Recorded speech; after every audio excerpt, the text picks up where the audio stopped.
The most famous thing you know about the fall of the Aztec Empire is false, and the historians have been saying so in print since 2003. A few hundred Spaniards did not conquer an empire of millions. An army that was more than 90% Native American did, and a disease nobody could see did most of the killing before the real war even began. That was published. It was verified. It should have rewritten every textbook on Earth. Instead, the flattering version, the one a criminal invented to keep himself from being hanged, is still the one they teach, and almost nobody asks why. When you follow where this actually leads, through the people the Aztecs kept alive for a century just to feed to their gods, through the smallpox that killed the one emperor who could have stopped the Spanish after barely 80 days on the throne, to the night the conquistadors drowned weighed down by the gold they refused to drop, you will understand why this should have been the biggest story of the last 500 years, and why it was buried instead. Get comfortable, and if you have not yet, subscribe or join, because the version of this story you were handed is a 500-year-old confession dressed up as a victory, and you will want to be here when that lands. For the wider map, the deeper dives into history, collapse, and the science of how whole worlds end, that is what the Patreon is for. Let's go back to where this began. There is a painting that is almost 500 years old, and the people who made it were on the winning side of the war it shows. And if you look at it, honestly, it quietly destroys everything you think you know about how the Aztec Empire died. In the painting there are Spanish soldiers, you expect that. Steel helmets, a horse or two, the banners. But they are not the ones doing most of the work. Around them, ahead of them, surging into the fighting and falling in the fighting, are tens of thousands of Native American warriors. Not prisoners, not slaves dragged along behind the column. Soldiers, in their own war paint, carrying their own weapons, fighting on the same side as the Spanish against the city we were all told the Spanish brought down by themselves. The cloth is called the Lienzo de Tlaxcala. It was painted around 1552 by the very people who fought beside the conquistadors, and they made it for one reason. They wanted the Spanish crown to remember that they were there, that they did the bleeding, that the fall of the greatest city in the Americas was their victory too. Keep that detail somewhere in the back of your mind, because what happened to those people after they helped win the war is going to matter more than almost anything else in this story, and it is going to be worse than you are ready for. Here is the fact that the painting is pointing at, and it is not a theory, and it is not fringe, and it has been the mainstream position among the historians who actually study this for a quarter of a century. The army that conquered the Aztec Empire was overwhelmingly made up of Native Americans. By a great many serious estimates, more than 90% of the soldiers who marched on the Aztec capital and laid siege to it and tore it apart stone by stone were indigenous people of Mexico. The Spanish, across the whole campaign, never had more than a few hundred to a few hundred more men at any one time. A few hundred. You could fit the entire Spanish conquering force, the men we built statues to, the men whose names are in the textbook, onto a small handful of modern city buses.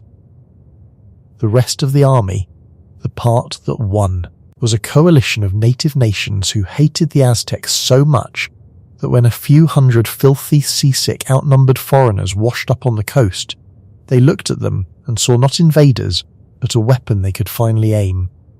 That alone should make you put down whatever you are holding. Because the phrase Spanish conquest of Mexico is wrong in almost every word except the word Mexico. It was barely Spanish. As a military fact, it was mostly Mexican against Mexican. And as for the word conquest, we are going to take that word apart so completely that by the time we are done, you will not be able to say it with a straight face. But the strangest part is not even the army. The strangest part is that the thing which actually broke the Aztec Empire, the thing that did the real killing, the thing that emptied the temples and the markets and the great floating city before a single cannon was aimed at its centre, was not a weapon at all. It was not a sword, and it was not a gun, and it was not a horse. It was invisible. It arrived on one ship, possibly inside the body of one man, and within roughly 2 years it had killed something close to half the people in central Mexico. It killed the one emperor who actually had a plan to destroy the Spanish, and it killed him after only about 80 days on the throne, and it did it while the Spanish were too far away to take any credit for it. The empire did not lose a war in the way you have been led to imagine a war. It was hollowed out from the inside by a microbe, abandoned by its own subjects, and then finished off by an army of those subjects.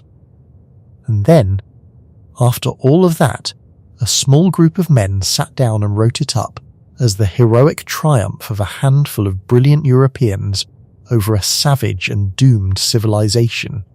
And that version, the propaganda version, the version written by the people who needed to look like heroes to keep what they had stolen, is the version that ended up in your school. That is what I want to do here. I want to walk you all the way down into what actually happened, layer by layer, because every layer is stranger than the one above it, and I want to show you exactly how the lie was built, and by whom, and why it has survived for 500 years, even though the historians have known better for decades. I want to show you the moment the conquest actually failed, the night the Spanish should have been wiped off the face of the earth, and what saved them, which was not courage. And then I want to take you to the part that almost nobody talks about, the part that comes after the famous date in the textbook, the part where the real apocalypse happened and the people who helped win the war discovered what they had actually won. Because the thing underneath all of this, the thing this whole story is really about, is a pattern. It is a pattern about how empires that live by taking from the people beneath them actually die. Not the way we imagine, in a clean clash of civilizations, the strong defeating the weak. They die the way this one died. They die when the people they have been squeezing get one chance, one single opening to stop being afraid. And the history that gets written afterward is always written by whoever needs the collapse to look like destiny instead of what it was. You have one of those histories sitting in your head right now. We are going to take it out and look at it. Let me start with the empire itself, because the first thing you have to unlearn is the idea that the Aztec Empire was an empire in the way you picture an empire. When you hear the word empire, you probably picture something like Rome, a capital, and then provinces, and roads connecting them, and governors sent out from the centre, and a single body of law, and soldiers garrisoned in the conquered lands to keep order, and over time, a kind of merging, where the conquered people start speaking the language of the conquerors and thinking of themselves, however grudgingly, as part of one thing. That is not what the Aztecs had. That is almost the opposite of what the Aztecs had. And the difference is not a small academic point. The difference is the whole reason the empire fell as fast as it did. What we call the Aztec Empire was not even ruled by one city. It was ruled by 3, in an arrangement historians call the Triple Alliance, formed in the year 1428. The 3 cities were Tenochtitlan, the island city of the Mexica, which is the proper name for the people we lazily call the Aztecs, and Texcoco on the eastern shore of the lake, and a smaller third partner called Tlaxcala. Over the next 90 years, this alliance, increasingly dominated by Tenochtitlan, spread its power across a huge stretch of central Mexico, until something like 5 or 6 million people, by many estimates, lived under its reach. Remember that the Mexica had arrived in the valley as latecomers, despised newcomers, mercenaries and squatters who had been pushed onto a marshy island nobody else wanted. In under a century, they had gone from that to the dominant power in Mesoamerica, it was a staggering rise. And the way they did it tells you exactly how it would end. The historian Ross Hassig, who has spent his career studying how the Aztecs actually fought and ruled, made a distinction that I think is the single most useful idea for understanding this entire story. He said the Aztec Empire was hegemonic, not territorial. A territorial empire takes your land and absorbs it and administers it. A hegemonic empire does something cheaper and in the short term smarter. It does not bother to occupy you. It does not send governors or build roads or station soldiers in your town. It beats your army in a war, it burns your main temple as a humiliation, and then it tells you that you may go on running your own city with your own ruler in your own way. As long as you send tribute to Tenochtitlan on a fixed schedule forever. And then it leaves. It walks away. The genius of this is that it requires almost no maintenance. You do not have to pay for an occupation. The conquered city pays for itself and pays you on top of it. The Aztecs ran an empire of millions with a central state that was, by the standards of a territorial empire, almost non-existent. They ruled by reputation. They ruled by the memory of what they would do if the tribute stopped coming.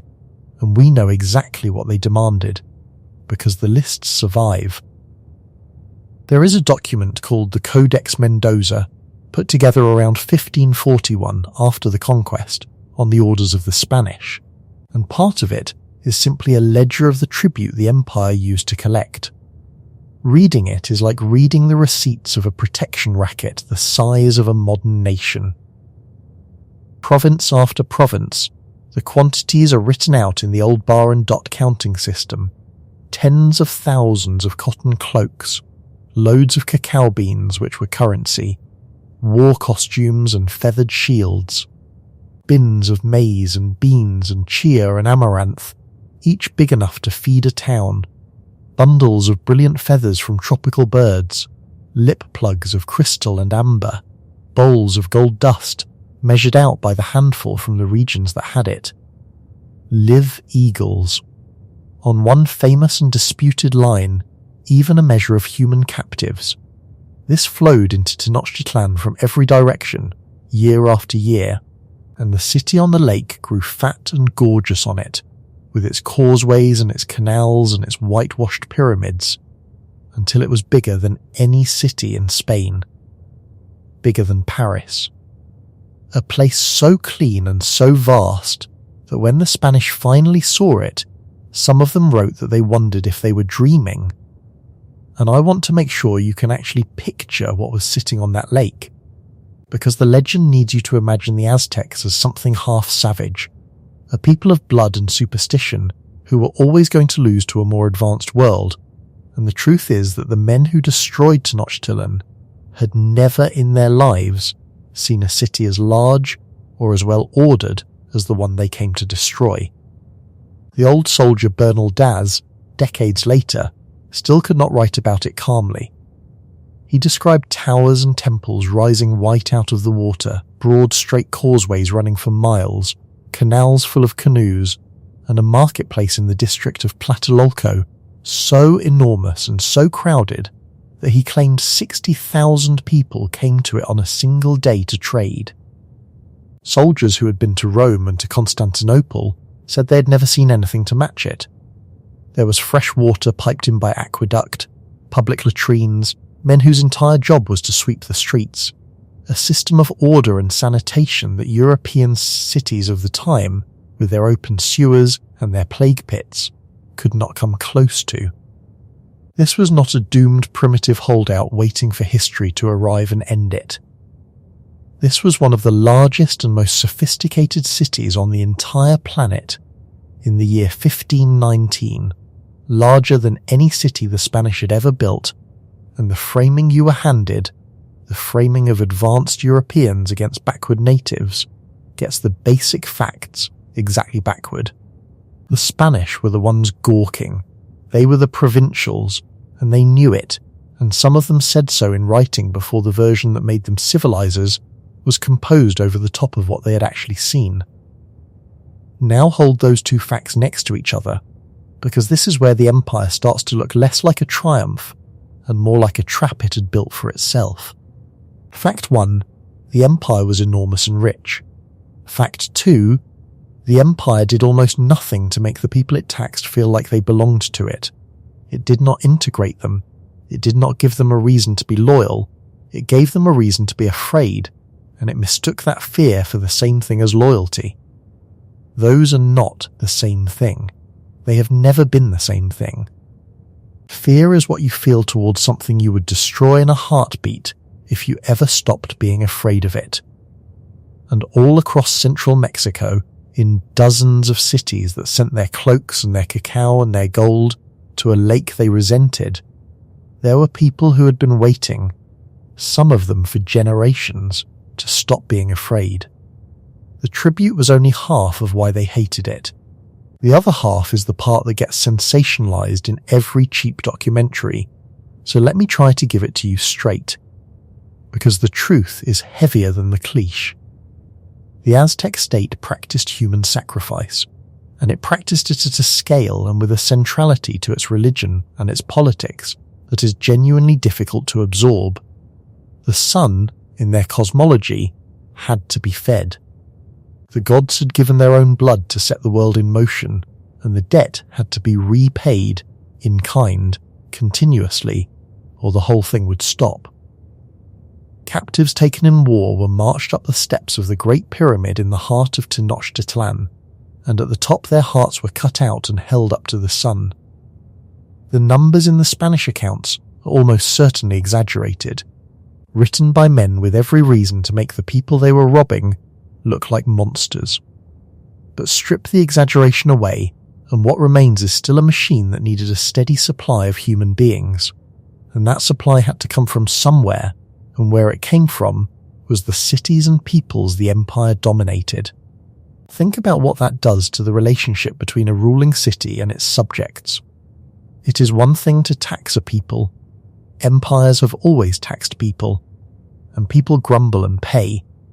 It is another thing entirely to tax them and also periodically demand their sons and their captured warriors, so that those men can be walked up a staircase and opened up in front of a god that is not even their own.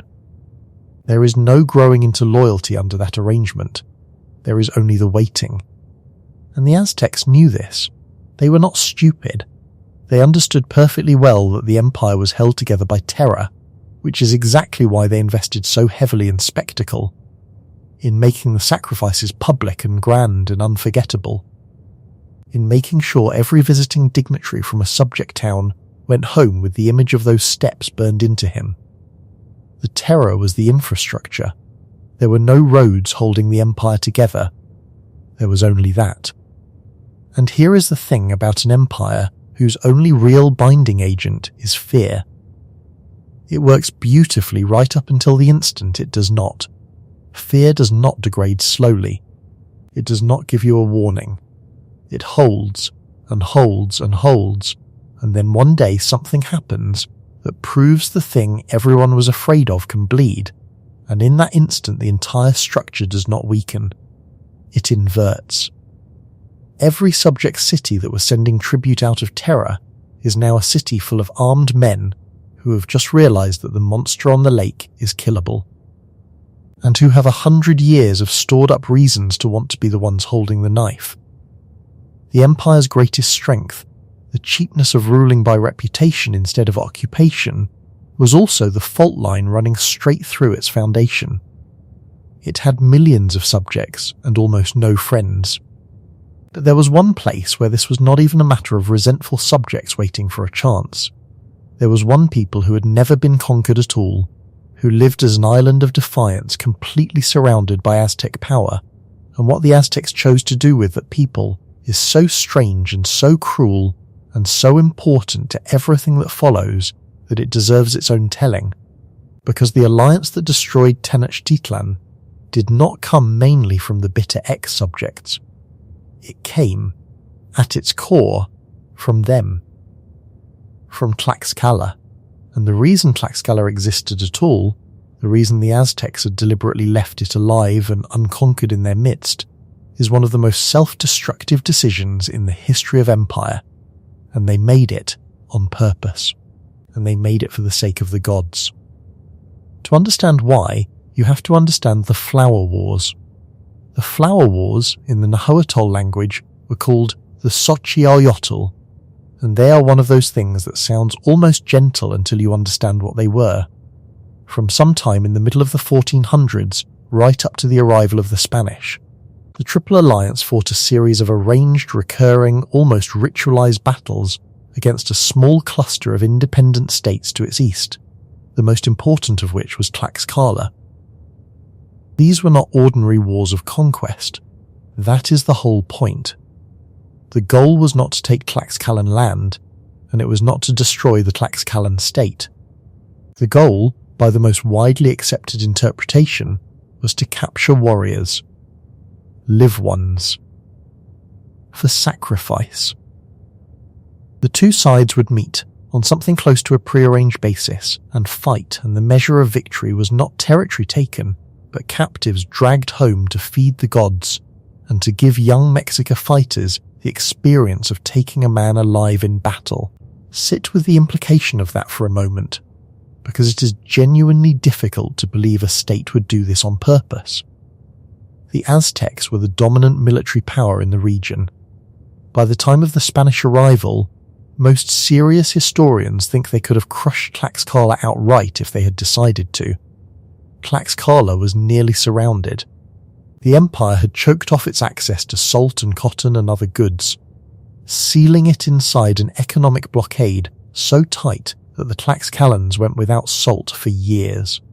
The Mexica could have finished them. And they chose not to. They chose to leave a hostile, independent, militarized nation alive right next door, year after year, decade after decade. Because a living enemy that you can fight again and again is a renewable harvest of sacrificial victims, and a conquered province is not. They kept Tlaxcala the way a man keeps a field he intends to reap every season. They left their enemy armed and breathing on purpose, for religion, for training, for the gods who had to be fed. I want you to really understand what that did to the Tlaxcalans, because it is the engine of the entire conquest. Imagine being a people whose grandfathers and fathers and brothers had been marched up those steps. Imagine living for generations under a blockade, going without salt, watching your young men taken in battles that were designed never to end, knowing that the empire next door was not even trying to defeat you, because defeating you would mean it could no longer use you. There is a particular kind of hatred that grows under those conditions, slow and patient and total, a hatred with nowhere to go because the thing you hate is simply too strong. The Tlaxcalans had been marinating in that hatred for the better part of a century. They had been waiting, without even letting themselves believe it was possible, for the one thing that could change the equation. And then, in the autumn of 1519, the one thing arrived.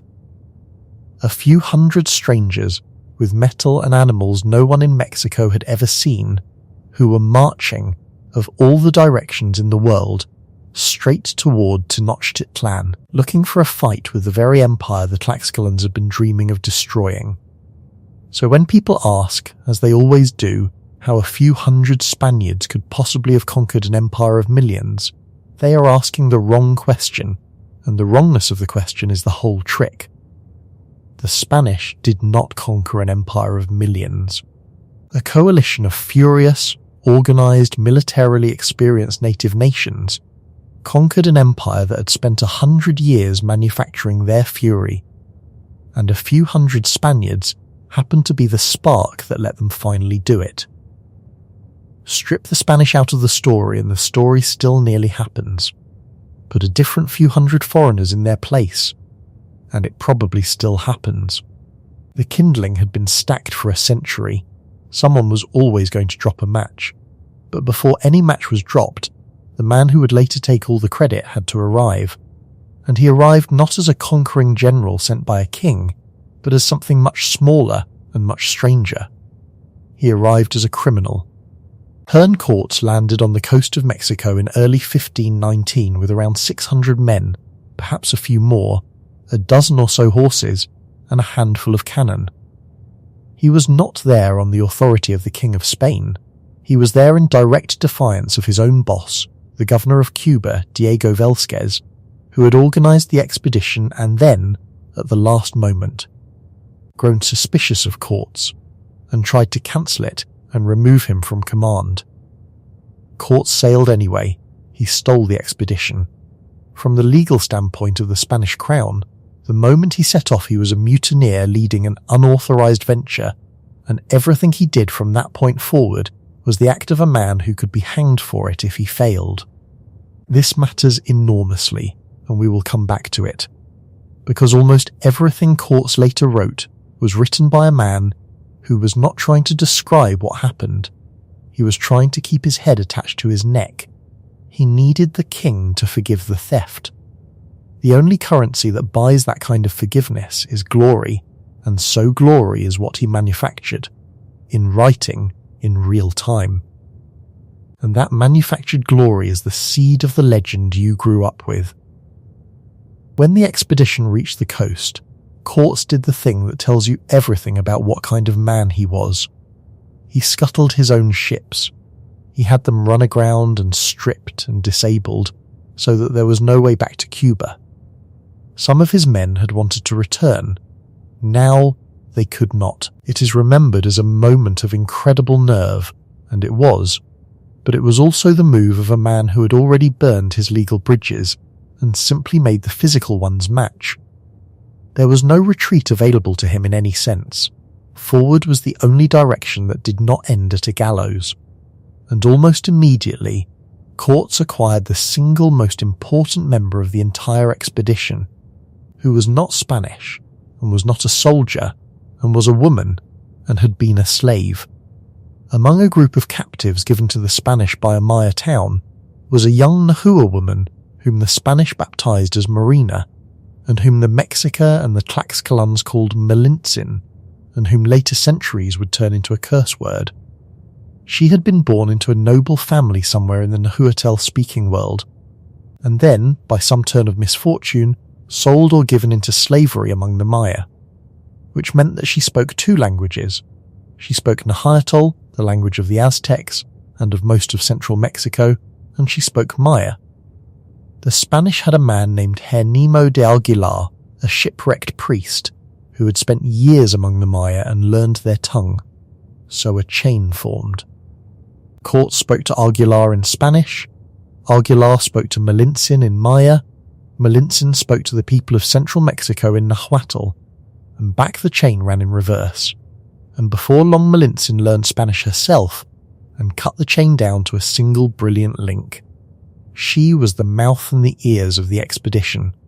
Every negotiation, every alliance, every threat, every promise passed through her.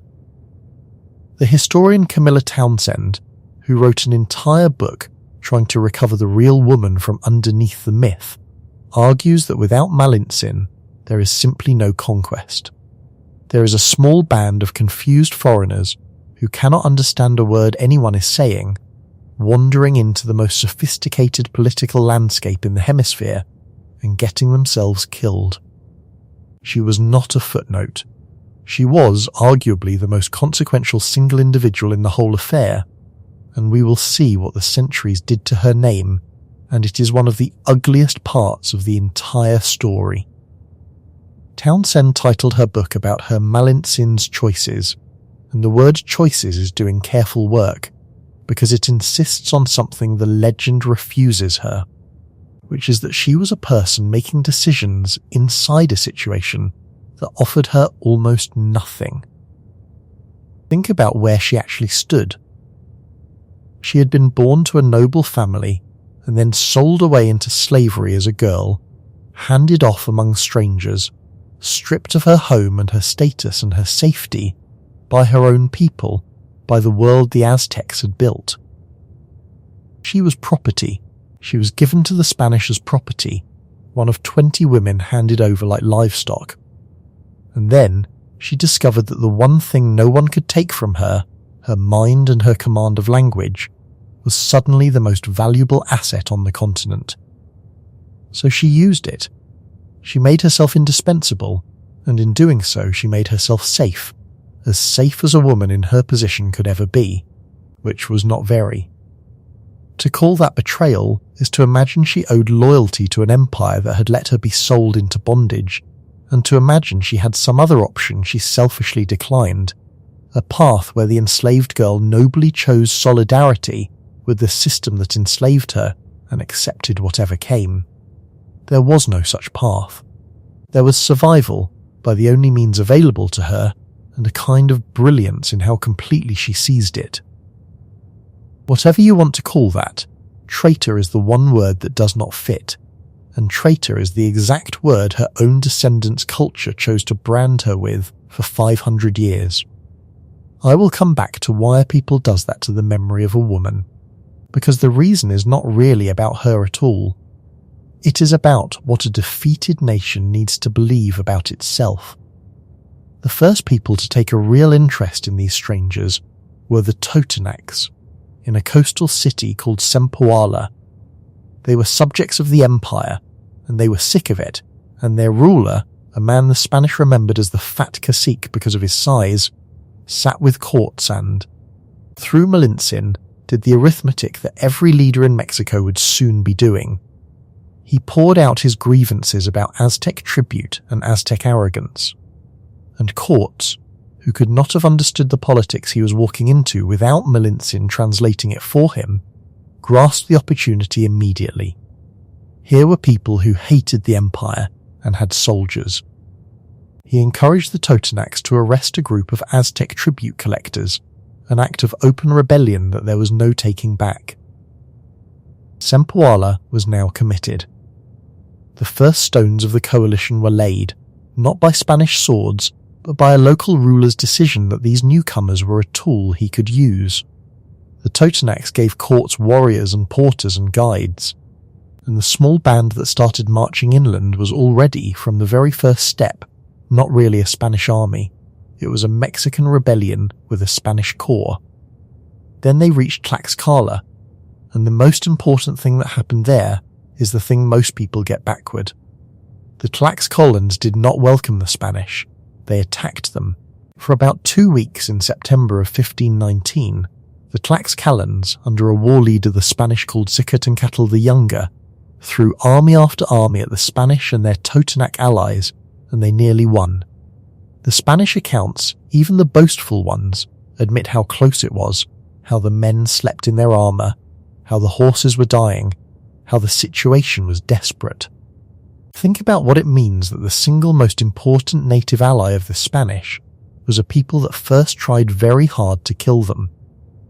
It means the alliance was not awe. It was not the Tlaxcalans mistaking the Spanish for gods, a story we will come back to and demolish completely. It was cold calculation, arrived at the hard way, on the battlefield.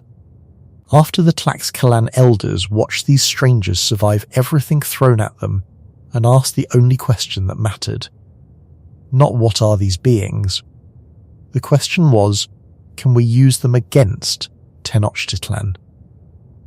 And the answer the elders reached, over the objection of the young war leader who had been fighting them, was yes. They made peace. They made an alliance, and the Tlaxcalans, who had been penned up and bled for 100 years, finally had a way out of the cage. They committed completely. They gave the Spanish thousands of their best warriors. They gave them food, shelter, intelligence, and the one thing the Spanish needed more than anything, which was a secure base full of people whose hatred of the Aztecs was bottomless, and whose loyalty to the new alliance would, unlike that of so many others, actually hold to the bitter end. And here, the army stopped being a small thing. From a few hundred Spaniards and some Totonac allies, it swelled with thousands of Tlaxcalan fighters, and it kept swelling at nearly every stop after that. This is the mechanism you were never shown. The army that approached Tenochtitlan was a snowball rolling downhill through a landscape of accumulated grievance, getting bigger and more Mexican with every city it passed. Because every city it passed contained people who had been waiting their whole lives for exactly this.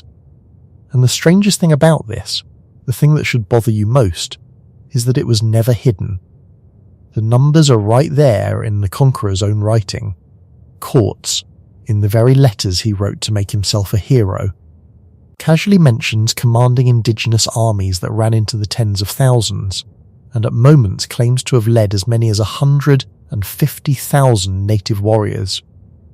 His own account, the founding document of the heroic legend, openly describes him at the head of forces that were overwhelmingly Mexican. The defection of Texcoco is in there. The tens of thousands of Tlaxcalans are in there. The Spanish never tried to erase the Allies in the way you might assume, by leaving them out of the record entirely. They did something subtler and far more effective. They left the Allies in the record as a kind of background, as tools, as scenery, as the loyal natives who helped the brave Spaniards, so that even when you are reading a sentence in which a Spaniard admits he had 100,000 indigenous soldiers, the way the sentence is built keeps your eye on the Spaniard. The historian Matthew Restall has a name for this. He calls it the myth of the white conquistador, the trick by which hundreds of thousands of indigenous and African combatants are present in the sources, but rendered invisible by the framing, reduced to extras in a story that is always, somehow, about the few Europeans standing in front of them. The evidence was never the problem. The evidence was always there. What was missing was anyone willing to read it the right way around, to look at a sentence describing a Spaniard leading a Mexican army against a Mexican city, and to say the obvious thing, which is that this was a Mexican war. We had the documents for 500 years. We just kept reading them as the story their authors wanted, instead of the story they actually tell. The next stop was Cholula, a sacred city, and what happened there is the first of the conquest's great atrocities, and the first of its great disputes. The Spanish entered the city peacefully, and then, over the course of a few hours, slaughtered thousands of its people, many of them unarmed, in the temple precinct and the streets. Cortes claimed afterward that he had uncovered a plot, that the Cholulans, secretly loyal to the Aztecs, were planning to ambush and destroy his force, and that he struck first to save his men. Maybe he had every motive to invent a justification, and he was, as we will see, an accomplished inventor of justifications. The indigenous sources tell it differently, and many historians think the Tlaxcalans, who hated Cholula and travelled with the Spanish in large numbers, were the real drivers of the massacre, using the Spanish presence as cover to settle an old score. What is not in dispute is the result.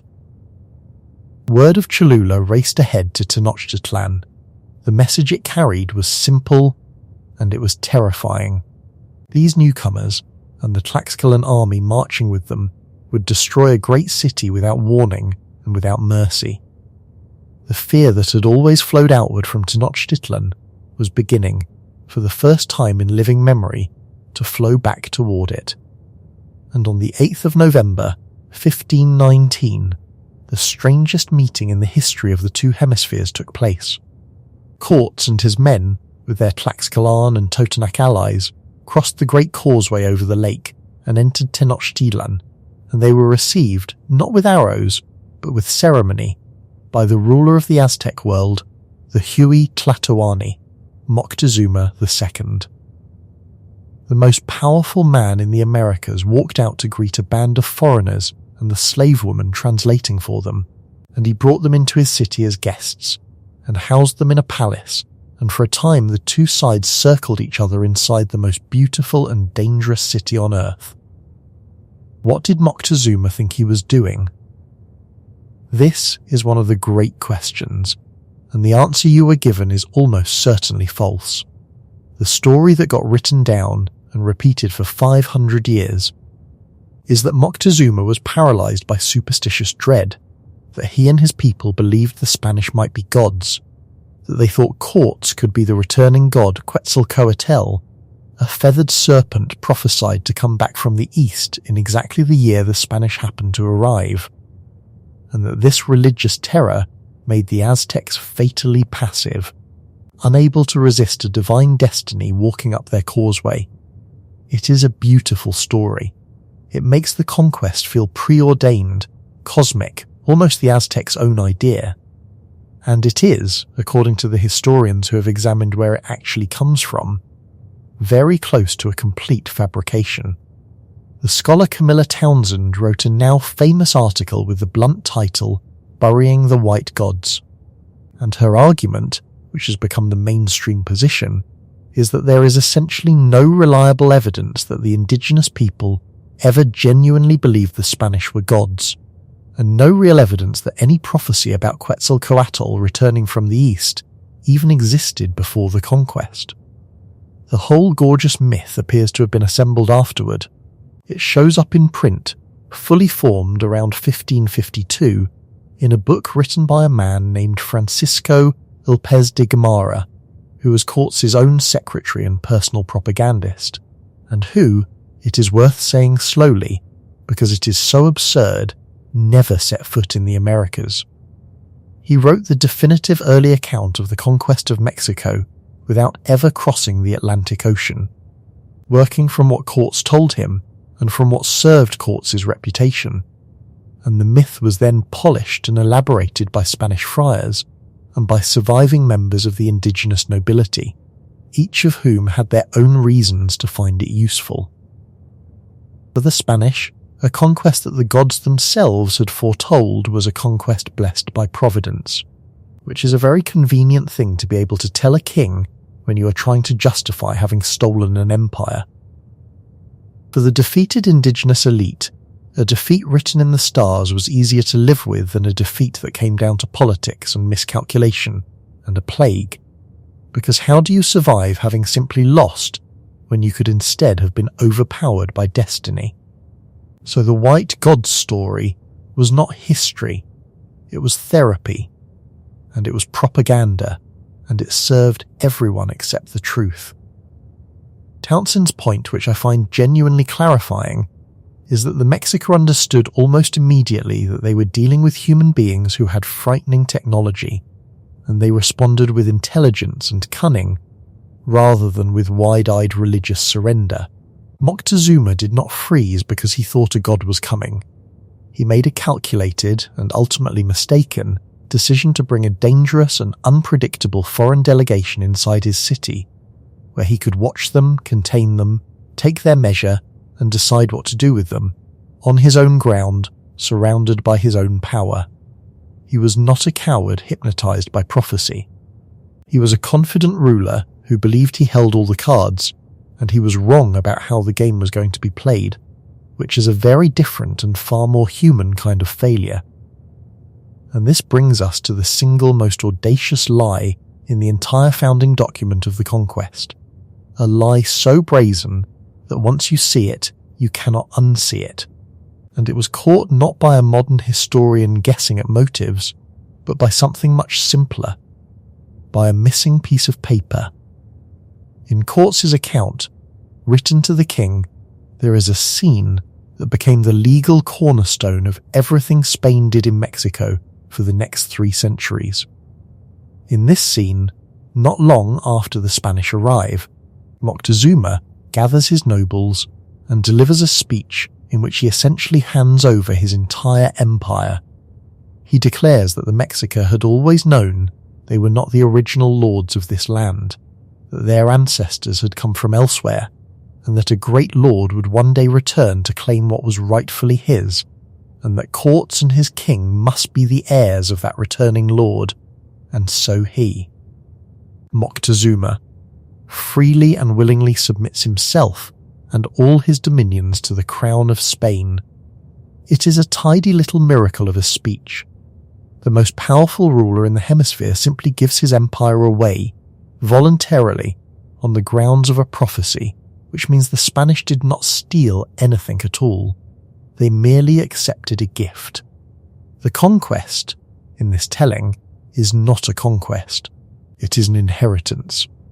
The historian Matthew Restall, in his book When Montezuma Met Cortes, took that speech apart, and the way he did it is so simple it is almost funny. The Spanish stayed inside Tenochtitlan as more or less tolerated guests for around 235 days, nearly 8 months. During that entire time, by their own account, they had Moctezuma's supposed surrender in hand, the single most valuable document in the history of the Spanish Empire, the legal deed to an entire civilization. And during that entire time, with ink and with paper and with trained notaries among them, men whose whole profession was the making of legal records, not one of them wrote it down and sent it to the king. Not one report. Not one letter. Nothing. The most important surrender in the world, and the Spanish, who notarized everything, who were obsessive about the paperwork of conquest, somehow never got around to documenting it while it was happening. The speech does not appear until later, written up by Cortes after the fact, after the war, when he needed it most. In a letter composed to justify everything he had done to a king who could still have destroyed him. Restall's conclusion is hard to argue with. The surrender speech almost certainly never happened. It was written backward from the ending Cortes needed into a past that never contained it. Once you understand that, you understand the whole method. Cortes was not chronicling a conquest. He was constructing a defence, and the defence had to make a mutiny look like a mission, and a robbery look like a gift. Restall goes further than the speech. He argues that the entire image of those 8 months, the image of Cortes as the cool master strategist, holding a captured emperor hostage and ruling the city through him, is mostly invention. A close reading suggests something closer to the opposite. A small, nervous group of foreigners, deep inside an island city of perhaps 200,000 people, with only one bridge of allies to the mainland, were not the masters of Tenochtitlan. They were, in a real sense, contained by it. They were guests who could not leave without permission, in a trap that had not yet been sprung, kept comfortable by a ruler who was still deciding what they were and what to do with them. The hostage situation may have run in a direction nobody put in the textbook, and then someone sprang the trap, and it was not Moctezuma, and it was not Cortes. It was a Spaniard left in charge while Cortes was away, and what he did turned the slow, watchful standoff into open war. Because in the spring of 1520, a second Spanish force landed on the coast. This was the army of Pánfilo de Narváez, sent by that same governor of Cuba, Diego Velázquez, with explicit orders to arrest Cortes and end his unauthorized adventure.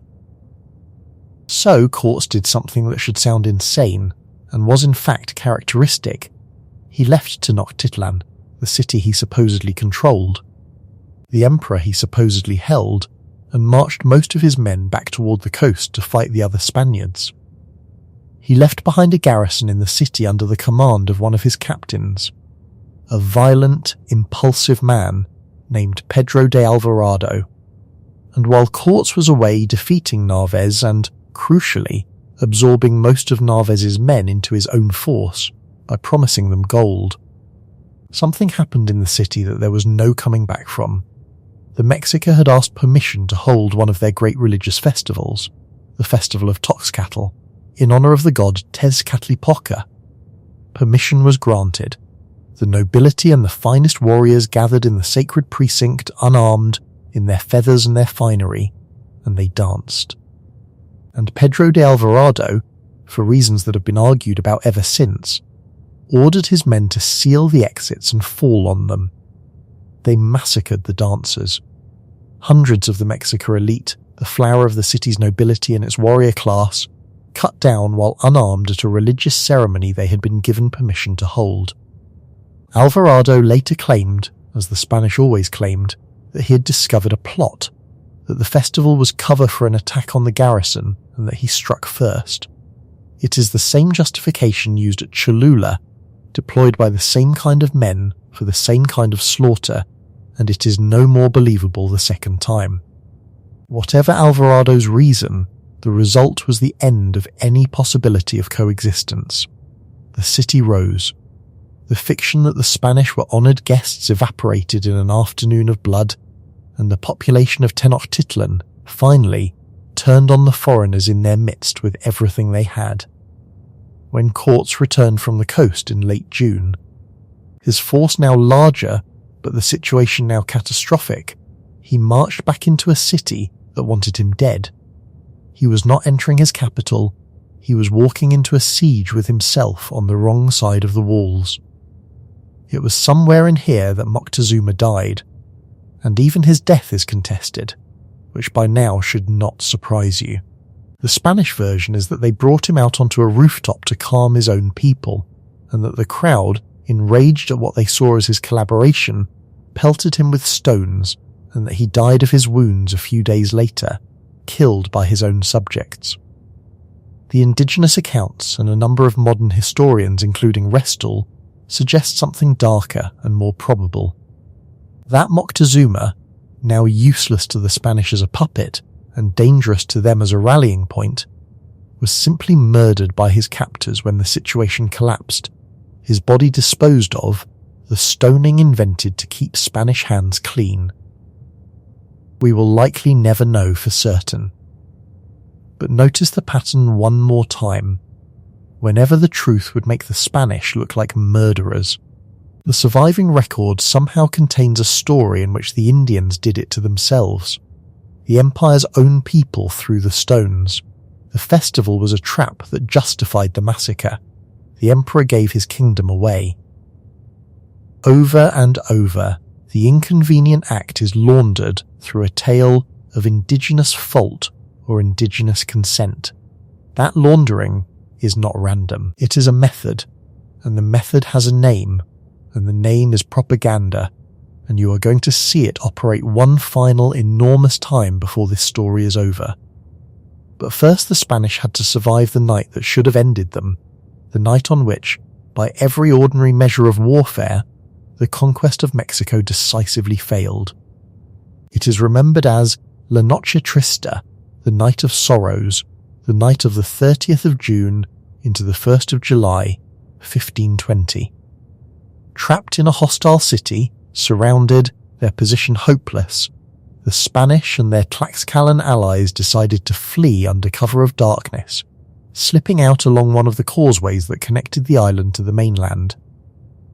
They tried to do it quietly. They did not manage it. The Mexica detected the escape, and what followed was a slaughter on the causeway and in the black water on either side of it.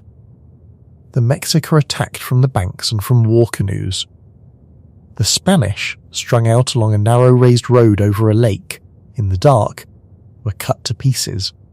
And here is the detail that tells you exactly what kind of men these were, and exactly what they had really come for. Many of them died because of the gold. They had looted enormous quantities of treasure during their months in the city, and on the night their lives depended on speed and on staying afloat, a great many of them stuffed that gold into their clothing and their packs and refused to drop it. And the weight of it dragged them off the causeway and down into the lake, where they drowned, sinking to the bottom clutching the very thing they had crossed an ocean and betrayed a king to steal. They were killed by their own greed, literally pulled under by it. There is no more perfect image in the entire story. By dawn the Spanish force had been gutted. Estimates vary, but something on the order of 600 Spaniards died that night, which was the majority of them, along with several thousand of their Tlaxcalan allies. Most of the horses were lost. The artillery was gone, abandoned in the water and the mud. The treasure, most of it, was at the bottom of the lake. Cortes himself, according to the legend, sat down under a tree on the far shore and wept, and whether or not that literally happened, it is the only sane response to what had occurred. The expedition was destroyed, not damaged. Destroyed. If you had stood on that causeway at dawn, and someone had told you that this shattered, drowning, weeping remnant would, a little over a year later, rule everything you could see, you would have laughed at them. The conquest, on the 1st of July, 1520, was over. The Aztecs had won, and this is the exact point in the story where you have to confront the thing that actually decided it, because it was already moving through the valley while the Spanish lay broken on the shore, and it had nothing to do with Spanish courage or Spanish steel or Spanish strategy, all of which had just failed completely. The thing that won the war for the Spanish was a disease, and the disease did not care who held the causeway. Smallpox had reached the mainland of Mexico in 1520, and the most commonly told story is that it arrived with the army of Narvaez, the very force sent to arrest Cortes, possibly carried in the body of a single infected man among them. A person some sources name as an enslaved African called Francisco de Egua. I want to be honest with you about this detail, because honesty is the whole point of telling the real version. The naming of one specific man as the origin of the plague comes from essentially a single 16th century source tradition, and serious historians treat it with caution. It is too neat, and it conveniently pins a continental catastrophe on one expendable individual. What is not in doubt is that the disease came with the Spanish, that the people of Mexico had never encountered it before, and therefore had no immunity to it whatsoever, and that once it took hold, it moved through the population with a violence that is difficult to comprehend. In a population that has never seen smallpox, the disease does not behave the way it behaves in Europe, where centuries of exposure had left survivors with some resistance. In a so-called virgin population, it burns through everyone at once, the old and the young and the strong, killing not just by the disease itself, but by collapsing the entire society at the same moment, so that there is no one left well enough to bring water to the sick, and people die of thirst and neglect in the middle of an epidemic that, with simple care, some of them might have survived. It reached Tenochtitlan in the autumn of 1520, a few months after the Spanish had fled, and it raged in the city for somewhere around 60 to 70 days. By the most widely cited estimates, it killed something close to 40% of the population of the capital in a matter of weeks. 40%. Imagine 4 out of every 10 people you know dead before the winter is out, the markets empty, the temples full of bodies, the canals carrying the dead, an entire civilization's command structure and labour force and military strength gutted in under 3 months. And all of it happening while the enemy that would get the credit was 40 miles away in Tlaxcala, licking its wounds and rebuilding, having done nothing whatsoever to cause it. And the disease did something even more precise than mass killing. It decapitated the resistance at the exact moment the resistance was working, because after Moctezuma died, the Mexica had chosen a new ruler, and the new ruler was not a hesitant man. His name was Cuauhtemoc, and he was the one who had led the attack that drove the Spanish out on the Night of Sorrows. He was the architect of the great victory. He was, by every indication, exactly the leader the Aztecs needed, a man with no illusions about what the Spanish were and every intention of finishing them off before they could recover. He understood the threat completely. He was organising the response. And about 80 days into his reign, smallpox killed him. Let that sit for a moment, because this is the hinge of the entire history, and almost no one is taught it. The single most capable enemy the Spanish faced, the man who had already beaten them once and was preparing to beat them permanently, was removed from the board not by Cortes, not by any Spaniard, not by anything anyone did on purpose, but by a virus that had drifted into the valley and happened to reach the most important man in it. There was no plan, there was no genius. There was a microbe, and it killed the one person who might have changed everything after about 80 days, and his successor inherited a city that was already more than a third dead and falling further every week. The successor was a young man named Cuauhtemoc, and he would fight to the very end with a courage that puts every Spaniard in the story to shame, and he would lose, and what was done to him afterward is one of the details I am asking you to hold on to, because we will return to it, and when we do it, we'll tell you everything about what this conquest actually was underneath the legend. For now, just remember the count. In the space of less than 2 years, the Aztec world lost 3 rulers. Moctezuma, dead in the chaos of the uprising. Cuauhtemoc, the Great Hope, dead of smallpox after 80 days. And Cuauhtemoc, the last one, who would be left holding a doomed city against a coalition of his empire's own victims. Armed now with a weapon none of them had ever imagined and could not fight, because you cannot fight a thing you cannot see. I want to slow down on the disease itself for a moment, because the word smallpox does not carry the horror of what actually happened, and the mechanism matters for understanding why it was so much worse here than it had ever been in Europe. In a population that has lived alongside a disease for many generations, the disease has, in a brutal sense, already done its sorting. The most vulnerable bloodlines died out long ago, the survivors carry some inherited resistance, and crucially, the disease tends to move through such a population on a staggered schedule, hitting children mostly.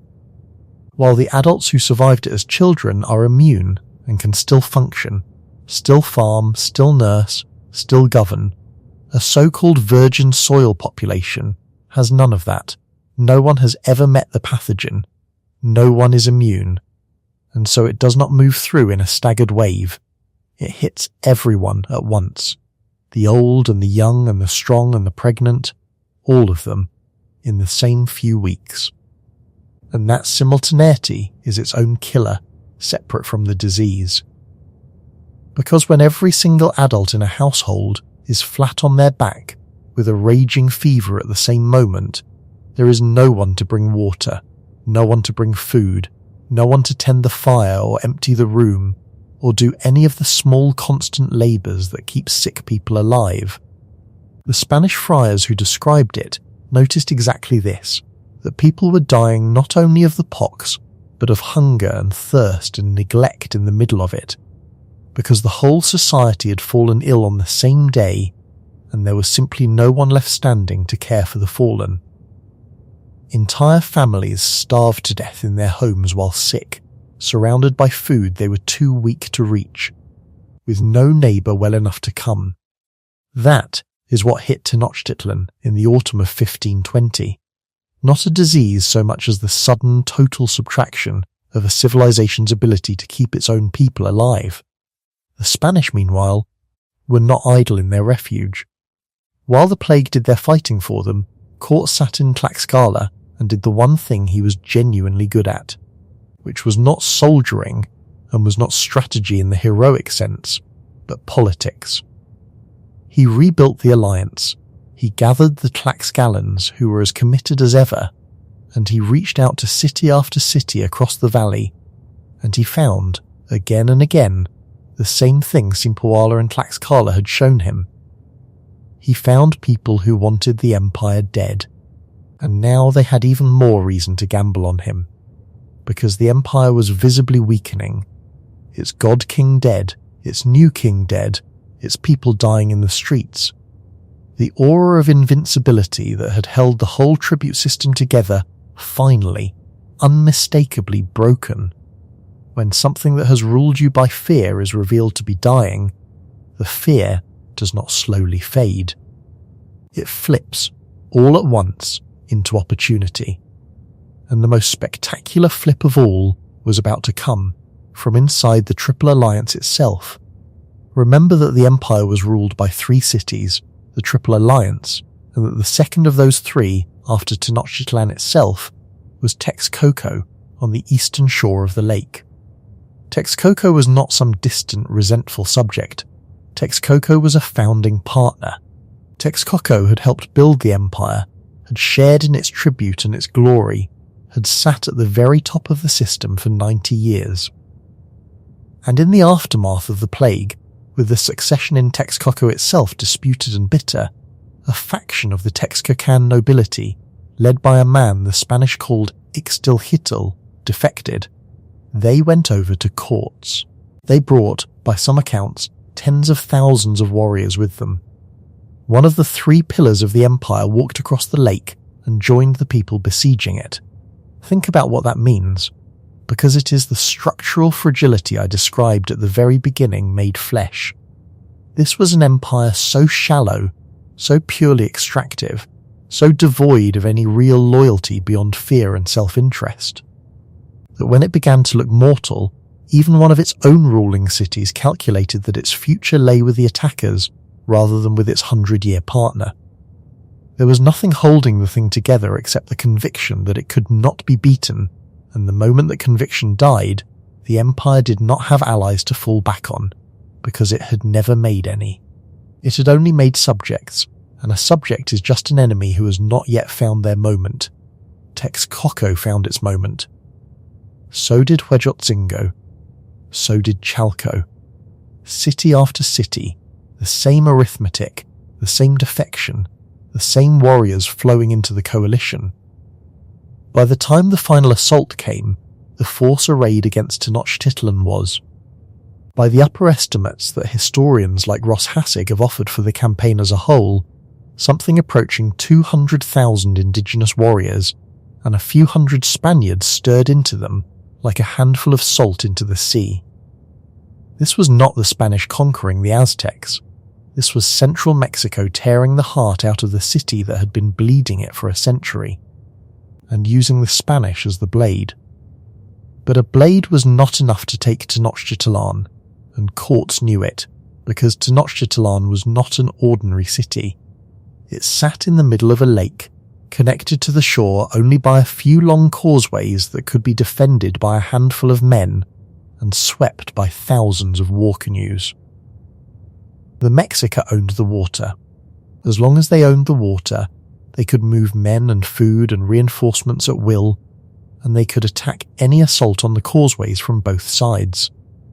Cortes had learnt this the hardest possible way on the Night of Sorrows, when the canoes on that black water had helped destroy his army. So he did something that, of everything in this story, may be the closest thing to genuine strategic brilliance, and even this depended entirely on the labour and the bodies of his native allies. He decided to build a navy. In the mountains, 40 miles from the lake, he had a shipwright, a man named Martin L. Pez, design and build 13 brigantines, shallow draft sailing vessels armed with cannon, the kind of ship that could dominate the open water of the lake and shatter the canoe fleet. They were built in Tlaxcala, in pieces, far from the water, and then the pieces, the planks and the rigging and the iron fittings, were carried over the mountain passes to the lakeshore on the backs of thousands upon thousands of Tlaxcalan porters.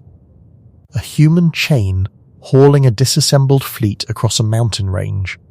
At the edge of the lake, in territory now held by the Alliance, the ships were reassembled and launched, and in the spring of 1521, those 13 brigantines sailed out onto Lake Texcoco and broke the canoe fleet and took the water, and the moment they took the water, Tenochtitlan was no longer an island fortress.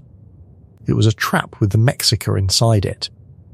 The siege began in late May of 1521, and it lasted somewhere between 75 and 93 days depending on exactly when you start counting, and it was less a battle than a strangulation.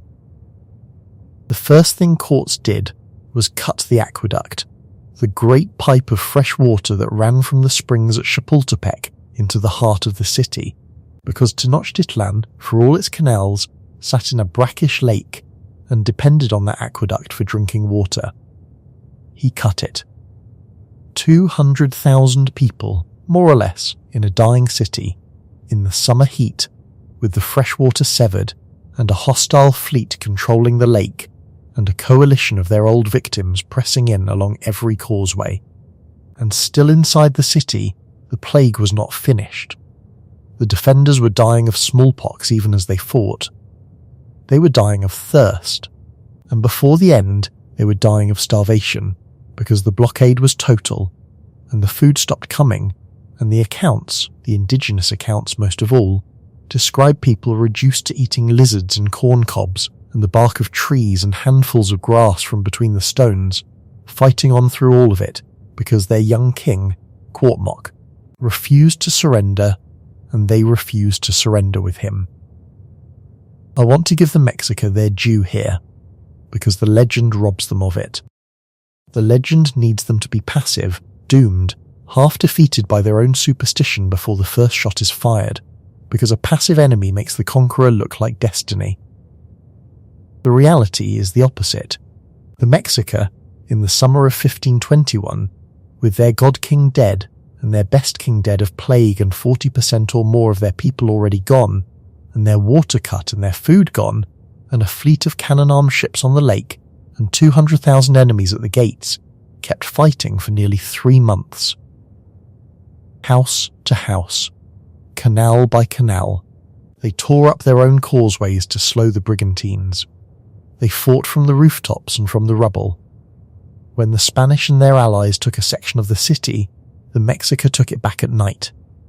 There is a moment, recorded on both sides, when the Mexica captured a group of Spaniards alive and sacrificed them on top of the Great Pyramid in full view of their comrades, in the middle of the siege, as if to say that even now, even starving, even dying, this is still our city, and these are still our gods. This was not a people who thought they were watching a prophecy come true.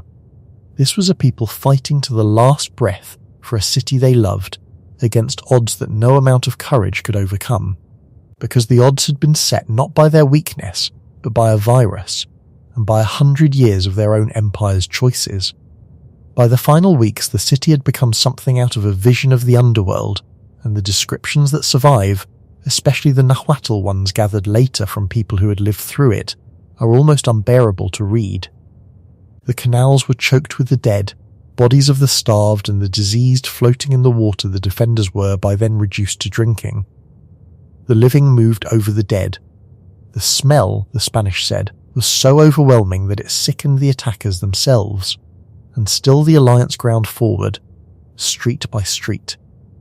And Cortes gave an order that tells you he was no longer trying to capture a city, but to erase one.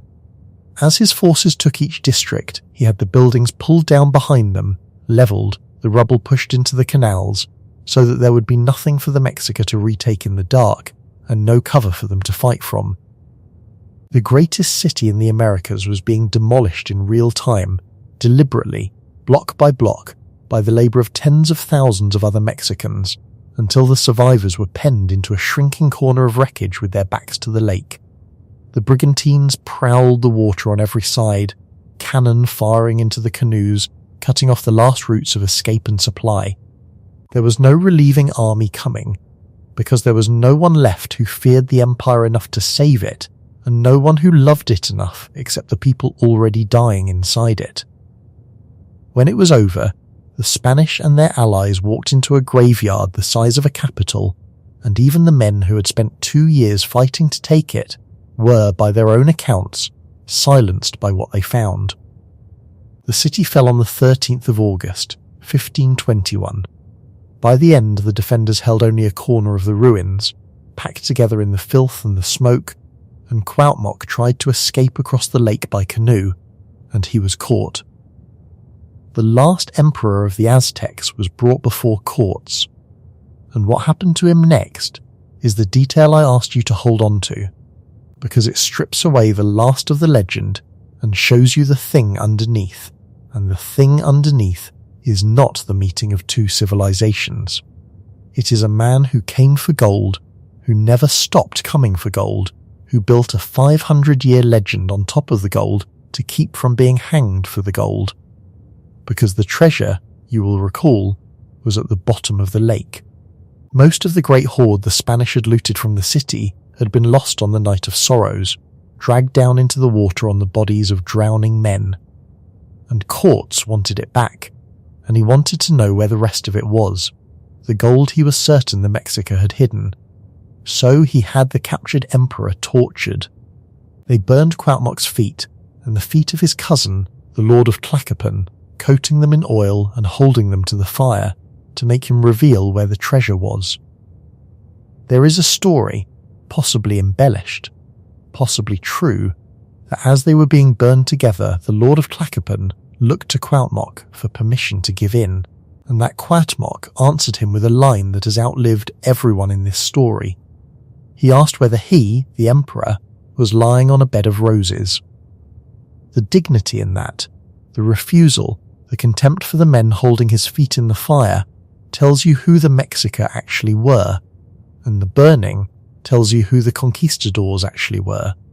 And the textbook somehow remembers neither. The empire of the Aztecs ended with its last king crippled over a fire by men trying to find the gold they had already drowned in their own greed.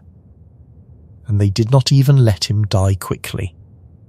This is the part of Cuauhtemoc's story that almost no one knows, and it is the final proof of what kind of arrangement this really was. After the torture, the Spanish kept him alive, crippled, as a kind of trophy and a hostage, a useful symbol to wave at the surviving Mexica to keep them docile. For nearly 4 years he lived on as a broken figurehead in the ruins of his own world. And then, in 1524, when Cortes set out on a long and disastrous expedition south into the jungles of what is now Honduras, he did not dare leave the last emperor behind where he might become the centre of a revolt. So he dragged Cuauhtemoc along hundreds of miles through the rainforest.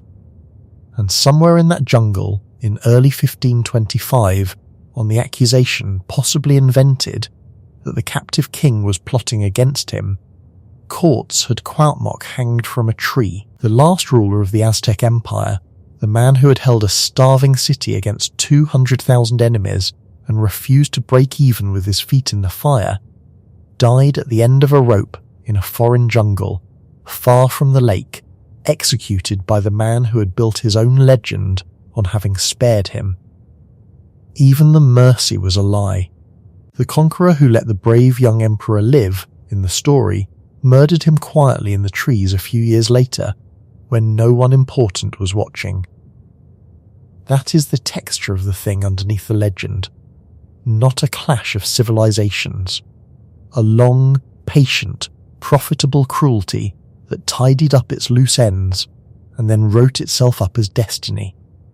And here is what I need you to see clearly now, that we have reached the famous date, the 13th of August, 1521, the date that goes in the textbook as the fall of the Aztec Empire. By the time that date arrived, the war was almost an afterthought. The thing that destroyed the Aztec Empire had 3 components, and Spanish weapons were the smallest of the 3. There was the disease, which had killed something close to half the population and decapitated the leadership before the final siege even began. There was the alliance, the 200,000 native warriors, without whom Cortes was a man drowning under a tree, a coalition assembled out of a century of accumulated hatred for a regime that ruled by extraction and terror. And there was the structural rot, the fact that the empire was a tribute machine with no loyal core, so shallow that one of its own 3 capital cities defected to the besiegers. Disease, alliance, and the empire's own design. The Spanish brought the steel, and the steel mattered, and historians like Restall are careful to say that the steel sword in particular was a genuinely formidable weapon. But the steel did not win this. The steel was present at a collapse it did not cause, the way a man can be present at the death of someone who was already unknowably dying. So the conventional question, how did a few hundred Spaniards conquer the Aztec Empire, has an answer, and the answer is that they did not in any sense that the word conquer is supposed to carry. The empire was killed by a plague, betrayed by its subjects, and finished off by an army of those subjects, and a few hundred Spaniards were standing nearby when it happened, holding a sword, and far more importantly, holding a pen. And it is the pen, in the end, that did the lasting damage, because the sword only took the city, but the pen took the story. And the story is the thing that has lasted 500 years. And the story is a lie. And now we get to the part where I show you exactly how the lie was built. And who paid for it. Because the people who paid for it were not the Aztecs. The Aztecs were already destroyed. The people who paid for the lie were the ones who had helped win the war. Go back to the painting I started with, the Lienzo de Tlaxcala, the great cloth the Tlaxcalans made around 1552, covered in scene after scene, 87 of them, showing themselves at the centre of the war. Spanish horsemen are in it, yes, but so are the Tlaxcalan lords, named and honoured, leading their own warriors, and there in many of the scenes is Malinche, standing between the two worlds, translating, directing, a figure of obvious power. The Tlaxcalans did not make that cloth as art, they made it as evidence, they made it as a legal argument. Because by the 1550s they had already begun to understand that something had gone terribly wrong with the bargain they had struck, and they were trying to remind the Spanish crown, in pictures, of a debt that the Spanish were already in the process of forgetting. We were not your subjects, the cloth says. We were your partners. We did the fighting. We did the dying. You owe us. Look, remember, it did not work. Not really. Oh, the Tlaxcalans did better than almost anyone else for a while. They were granted certain privileges, some exemptions from tribute, a degree of self-government, a formal recognition that they had been allies rather than conquered enemies. They held on to more dignity, for longer, than the peoples who had simply been beaten. But the long arc bent the same way it bent for everyone. Within a couple of generations the privileges were being eroded, the special status was being chipped away. The Spanish colonial system was settling over Tlaxcala the way it settled over everywhere, and the descendants of the men who had hauled a fleet over a mountain range to destroy the Aztec Empire found themselves where every indigenous people in New Spain eventually found themselves, which was on the bottom.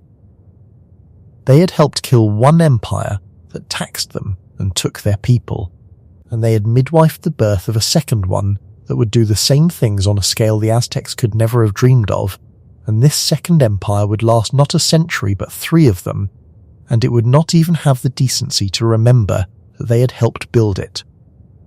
This is the part of the story that I think is genuinely the cruelest, crueler even than the burning of Cuauhtemoc's feet, because it happened slowly, to people who had won, who thought they had chosen correctly, who had every reason in the autumn of 1521 to believe they had backed the right side and freed themselves at last.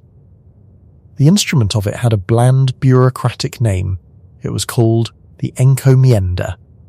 In theory, the encomienda was a grant, a system under which a Spaniard was given responsibility for a group of indigenous people, charged with protecting them and seeing to their conversion to Christianity, and entitled in return to their labour and their tribute.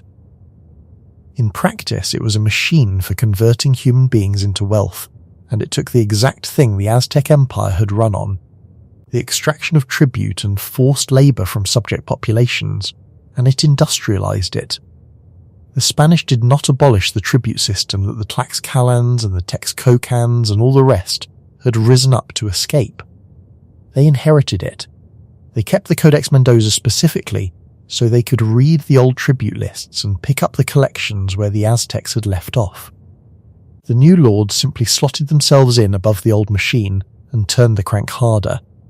The peoples who had allied with courts to stop being squeezed had, in the end, only changed who was squeezing them, and the new squeezers brought with them diseases and demands and a contempt for indigenous life that would empty the land far more completely than the Aztecs ever had.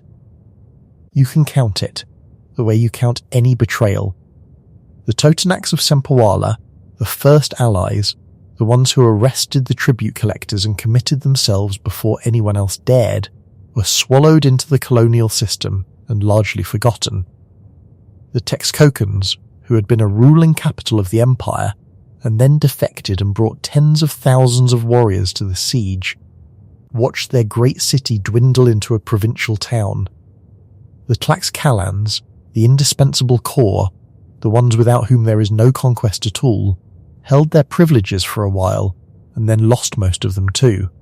Every single one of them made the same calculation that the Spanish were a tool they could use to escape the Aztecs, and every single one of them was, in the long run, wrong. Because they had mistaken a change of masters for a liberation. They had not been the users, they had been the used, and the cruelest detail of all is that they could not have known. The choice they made was, given everything they could see in 1519 and 1520, the rational choice, maybe even the only choice. The trap was not that they chose stupidly. The trap was that there was no good choice to make, because the thing arriving on their shores was not really a band of foreigners they could point at the Aztecs. It was a new and hungrier kind of empire, and it is already decided that all of them, allies and enemies alike, were the harvest.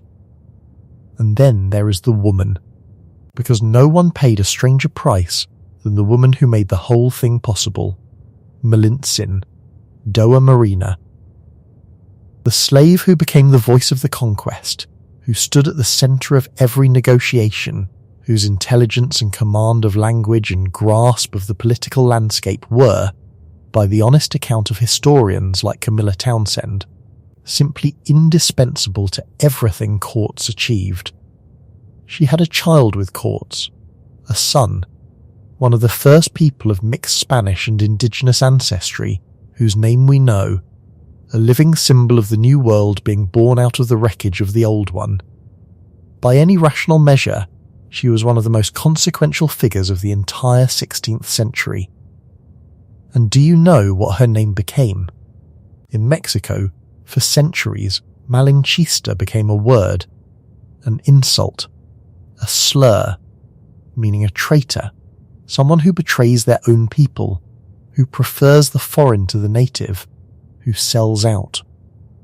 Her name was turned into the very definition of treachery. The woman whose only crime, if it was a crime, was that she had been enslaved as a girl by her own people, sold away, and then used the one weapon a powerless person ever has, which is intelligence, to survive in the impossible situation she had been thrown into, was remembered not as a survivor, but as the mother of national betrayal, the woman who opened the door to the conquerors. I find this almost unbearable to think about clearly, because of what it reveals. A nation that needs to explain how it was conquered reaches, every single time for the same move. It needs the catastrophe to be someone's fault, ideally an intimate fault, a betrayal from within, because betrayal at least implies that the nation could have won, that it was strong enough, that it was only undone by a traitor in its midst, rather than by the deeper and more shameful truths, which were that the empire was hated by its own subjects, and that it was killed by a disease no one could fight. It is so much easier to hate a woman than to face a plague. It is so much easier to say we were betrayed than to say we were resented. La Malinche the traitor is the same kind of fiction as the white gods and the surrender speech, and the emperor stoned by his own people. It is a story that protects everyone except the truth, and it cost a real woman her name for 500 years. But none of this, the betrayed allies, the slandered translator, the burned feet of the last emperor, none of it is the largest thing that happened. Because the fall of the city in 1521 was not the catastrophe.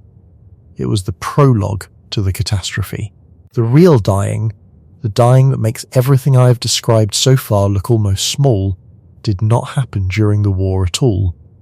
It happened in the decades after, when the famous date was already in the past and everyone thought the story was over, and it is the part of this history that even now, 500 years later, the experts cannot fully explain, because they cannot even agree on what it was that did the killing.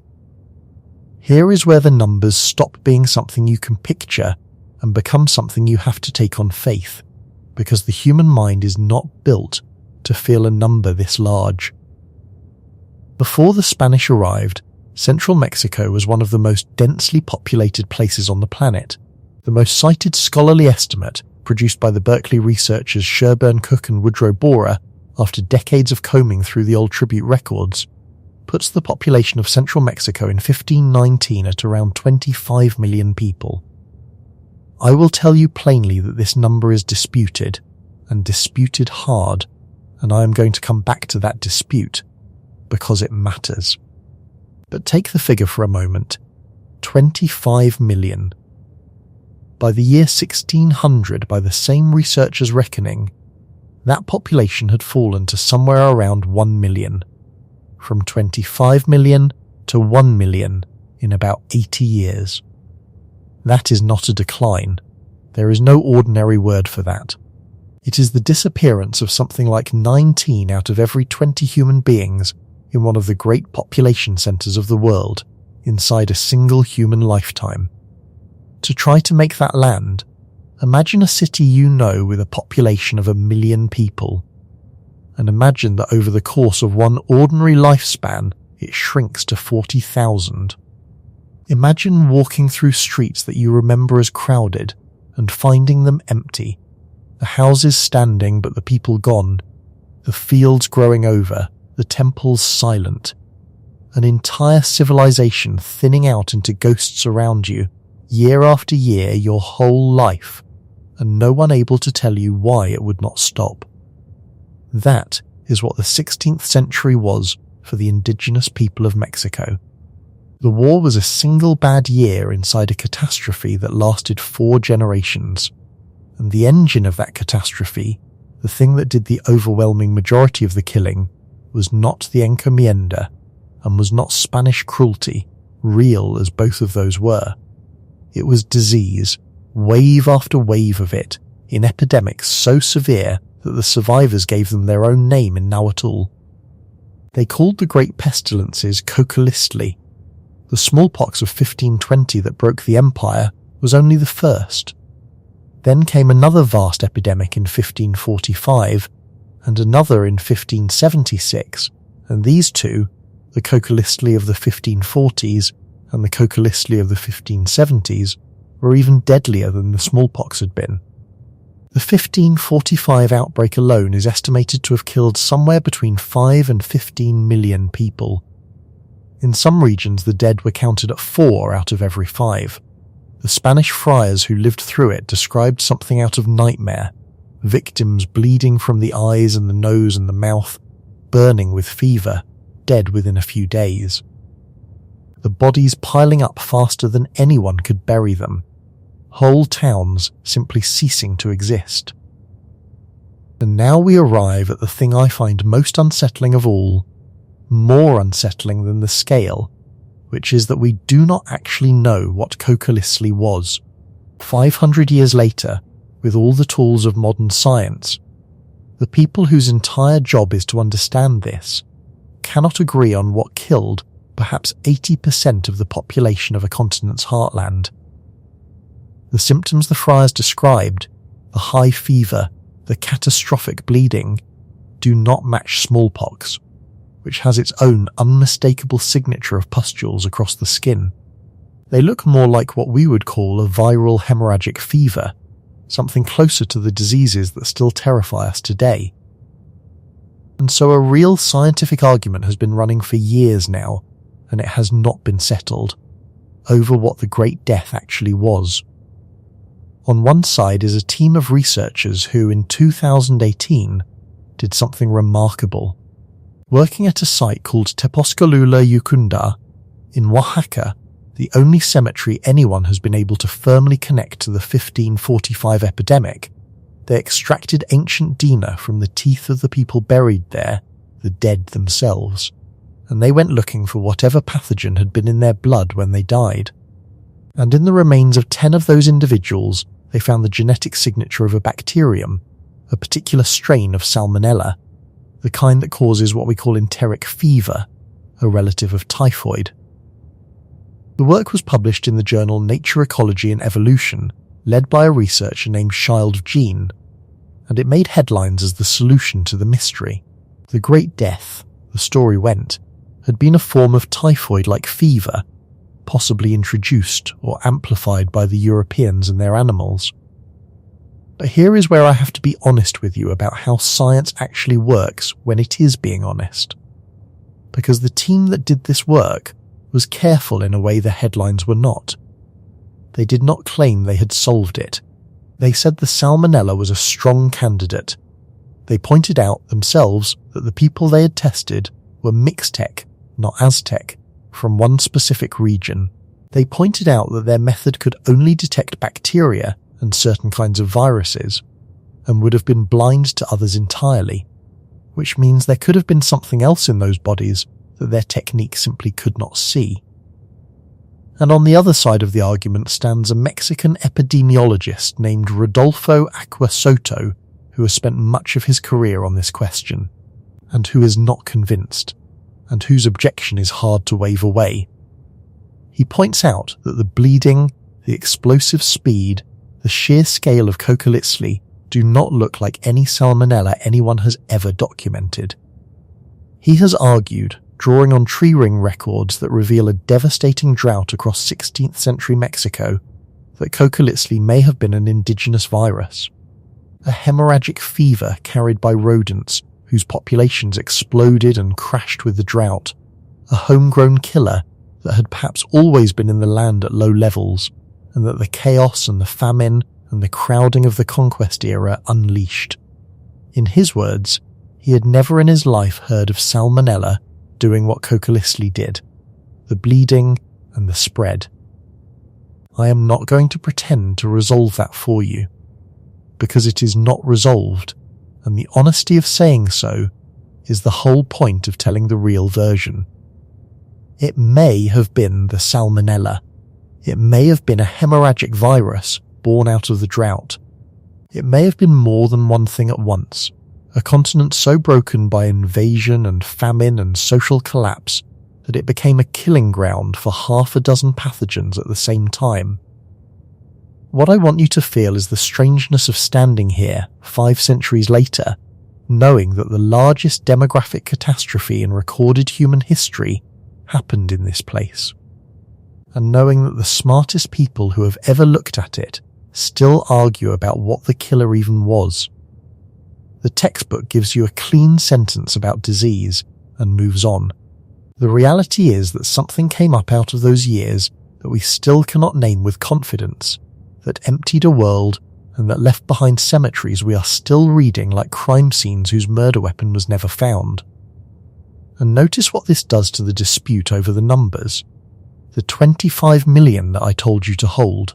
The reason historians argue so bitterly about how many people lived in Mexico before the Spanish is precisely because so few were left to count afterward. The dead cannot be polled. The high counters, Cook and Bora and those who followed them, reconstruct the original population by working backward from tribute records and survival rates, and they arrive at 25 million or more. The low counters argue the methods are too uncertain, the error bars too wide, the original numbers smaller. The gap between the two camps is itself a measurement of the catastrophe, because the only reason there is room to argue is that the destruction was so total that it erased its own evidence. The population fell so far and so fast that we lost the ability to know with confidence how high it had been. The disaster swallowed the proof of its own size. There is no cleaner illustration of what happened to that world than the fact that we cannot agree even now on how many people it contained before it was gone. So if the real story is this, a plague we still cannot name, an empire devoured by its own subjects, a translator turned into a slur and allies turned into serfs, then the obvious question, the question that should be making you angry by now, is how? How did the other story win? How did the version with the brilliant general and the handful of brave Europeans and the doomed savages and the gods who foretold their own defeat become the version in every classroom for 500 years, when so much of it was wrong, and when the people who study this for a living have known it was wrong for decades? The answer is that the false story was not an accident. It was built deliberately by people who needed it, and the construction began before the smoke over Tenochtitlan had even cleared. It began with Cortes himself, with the letters. Between 1519 and the mid-1520s, Cortes wrote a series of long reports to the King of Spain, the documents known as the Cartas de Relación, the letters of account. The most important of them, the second letter, is dated the 30th of October, 1520, and it was printed and published in Seville in 1522, and it spread across Europe as one of the great sensational documents of the age. And I need you to hold in your mind the single fact that explains every word of those letters, the fact we started with. Cortes was a criminal.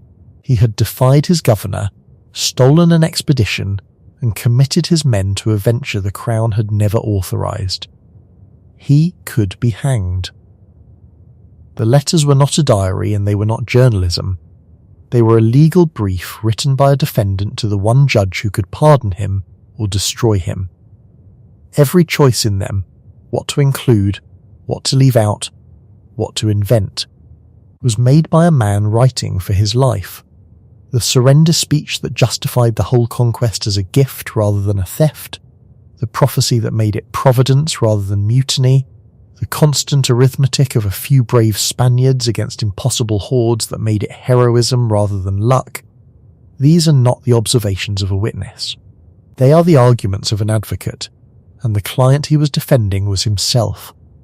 And it worked. That is the thing. The brief worked.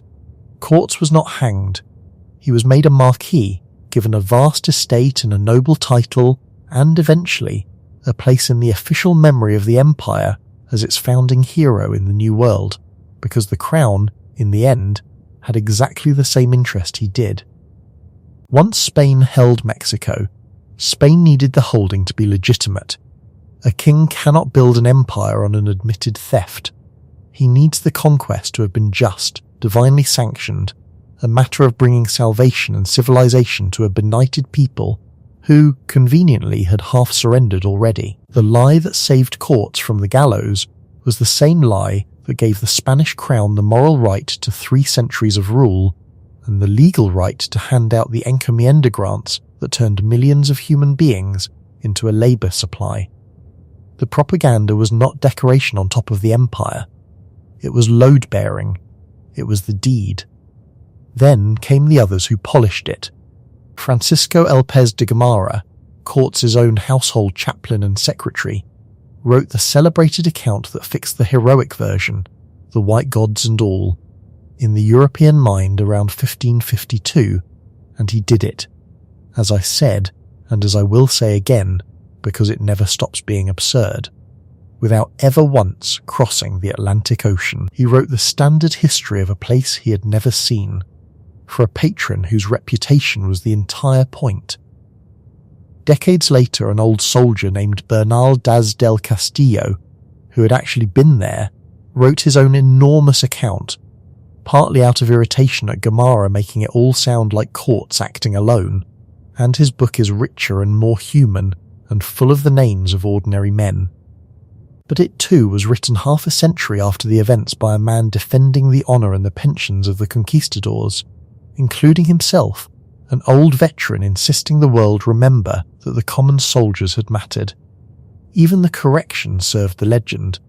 None of these men, not the criminal writing for his life, not the secretary who never saw the place, not the old soldier defending his pension, had any interest at all in the version we have spent this whole time uncovering, the version in which the war was won by a plague and by 200,000 native allies and by the empire's own rotten foundations. That version makes no Spaniard a hero. So that version did not get written by the people with the printing presses.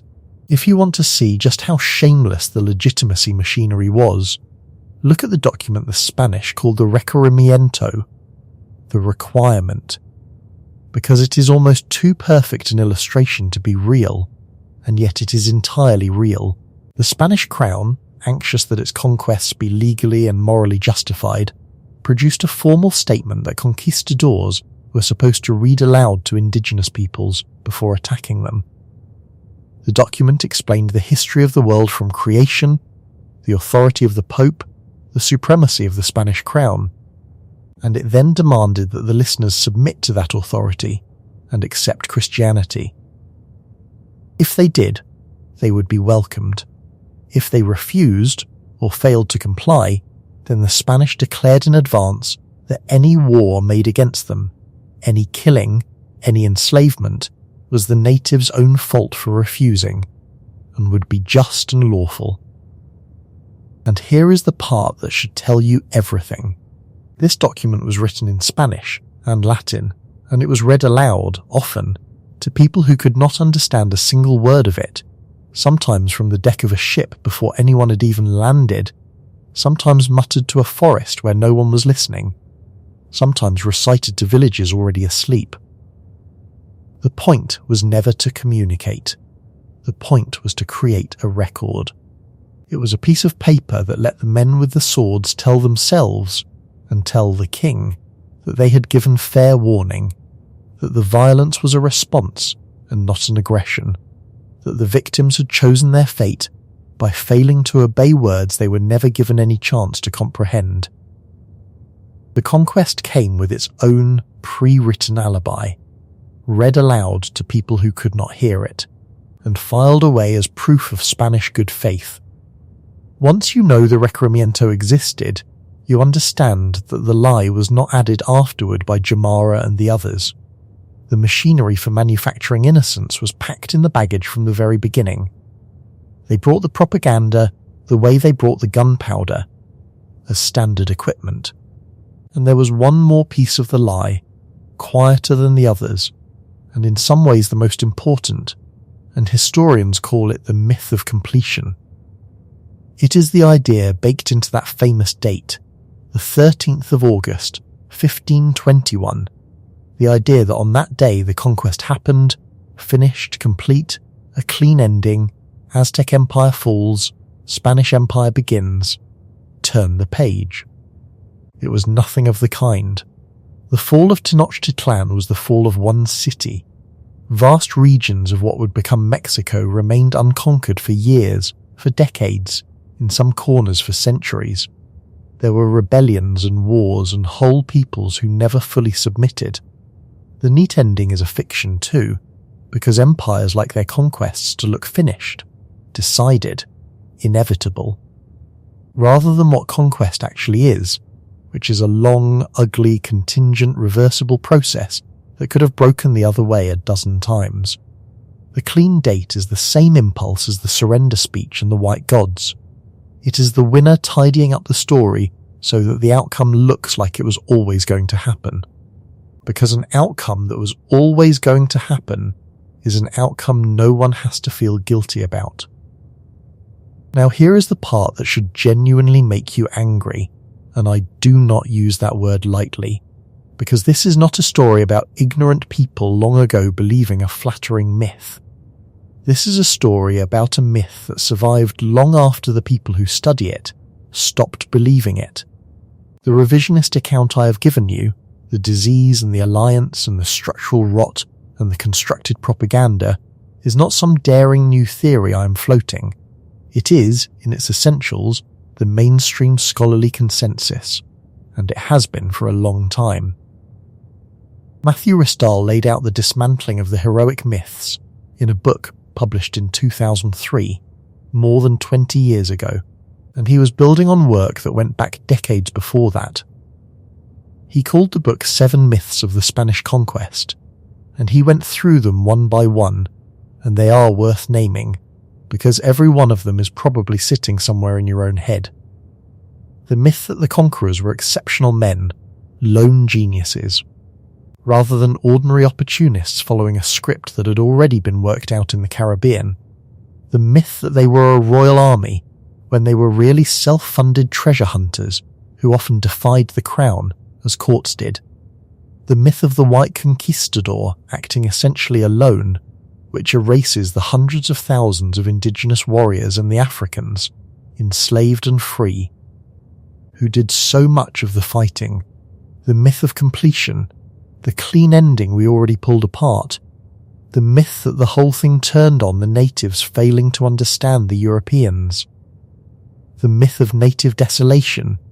The idea that the indigenous peoples simply faded away in passive despair rather than adapting and surviving and resisting for centuries. And the myth of sheer European superiority, the apes and men framing that made the outcome look like the inevitable victory of a higher civilization. 7 myths, named and documented and dismantled in a book that anyone can buy more than 2 decades ago. Camilla Townsend buried the white gods in an article that is now standard reading. Ross Hassig mapped the hegemonic, brittle structure of the empire in the 1980s and 90s. The historians have known, the journals have published it. The specialists do not argue about whether the Spanish conquered Mexico more or less single-handed with superior weapons, because among the people who actually study it, that question is closed, and has been closed for a generation. And it is still in the textbooks. It is still in the popular documentaries.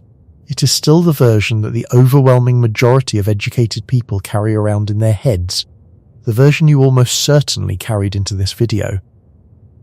There is a gap, a vast one, between what the experts have established and what the public was ever told, and that gap did not stay open by accident. It stayed open because the true version is uncomfortable in a way the false version is not. The false version flatters the inheritors of the conquest, and it requires no one to feel anything difficult. The true version says that an empire was destroyed by the hatred of the people it oppressed, and by a disease nobody understood, that the heroism was mostly invented by a man trying to avoid a noose. That the real victims included the allies who thought they were winning, and that the tidy story you were taught was, functionally, a 500-year-old piece of war propaganda that no one ever bothered to take down off the wall. That is a harder thing to put in a school book than a tale of brave explorers and a fallen empire, and so for the most part, no one did. I told you near the beginning that the history you carry in your head was written by whoever needed the collapse to look like destiny instead of what it was. This is what I meant. The historians, for what it is worth, agree on remarkably little when you get into the details. They argue about whether central Mexico held 25 million people or far fewer. They argue about whether disease or alliance was the truly decisive factor. They argue about what Cocoliztli was, and about how Moctezuma really died, and about how much of any given chronicle to trust. It is a field full of genuine, unresolved, sometimes bitter disagreement. But underneath all of that disagreement there is one thing they no longer argue about at all. One thing that the specialists treat as simply settled, and it is the precise thing your textbook still teaches as the headline. They all agree that a small band of Spaniards with superior weapons did not conquer a mighty empire. They agree that the single most famous fact about this entire event, the one fact almost everyone knows, is false. The one thing the experts are certain of is the one thing the public was never told. So I want to take this all the way down now, past the history, to the thing the history is actually about. Because if this were only a story about one empire and 1 year, then it would be a tragedy and a scandal and nothing more. And it is more than that. The way Tenochtitlan died is not a freak event. It is a pattern, and once you can see the pattern, you start seeing it everywhere, and you cannot stop, and that is the part of this I am asking you to carry out of here with you. An empire that rules by extraction is making a bet, whether it knows it or not. The bet is that fear is the same as loyalty. The Aztecs made that bet brilliantly, and they made it for 100 years, and it paid out the entire time, right up until it did not. They took tribute, and they took captives, and they ruled by the memory of what they would do if the tribute stopped, and they built something enormous and gorgeous on top of that arrangement, and from the inside, it must have looked permanent. It must have looked like strength. The tribute kept flowing. The subject cities kept their heads down. The pyramids kept rising. Every signal the Empire could read told it that it was strong, because the only signal a fear-based system can read is compliance, and compliance looks identical to loyalty right up until the instant it is not. The Empire could not tell the difference between people who served it and people who were waiting for it to weaken, because from the throne those two things produce exactly the same behaviour. They both pay the tribute, they both bow, and then one of them, the moment the fear cracks, picks up a weapon, and the throne never saw it coming, because the throne had spent a century mistaking the silence of the resentful for the silence of the content. That is the real mechanism.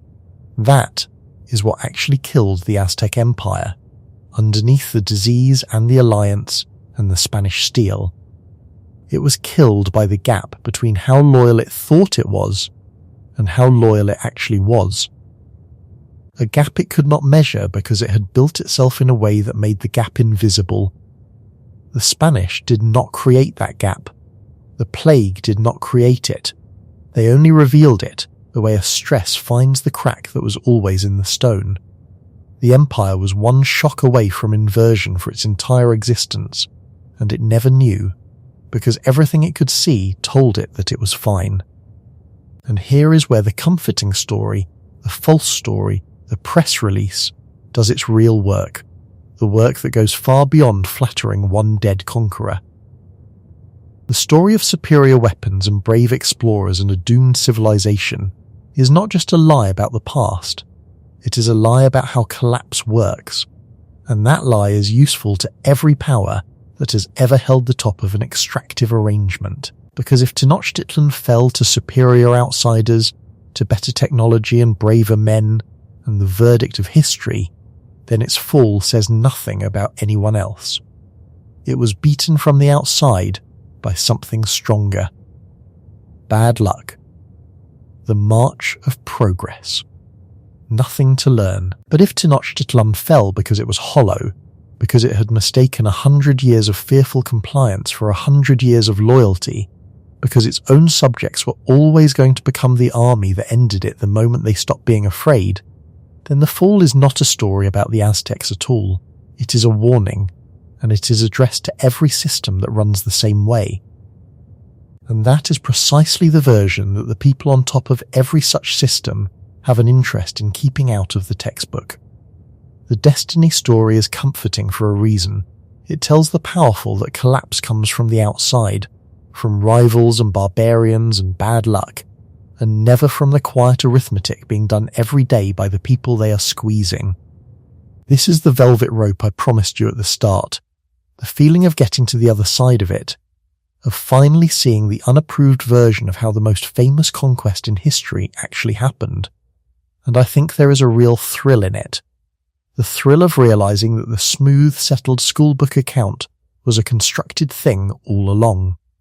That you have been carrying a piece of 500-year-old propaganda around in your head and calling it knowledge. But I do not want to leave you on the safe side of that thrill. The side where this is just an interesting correction about people who died long ago. Because the uncomfortable part, the part I cannot make okay for you, is that you were not handed that false story by accident.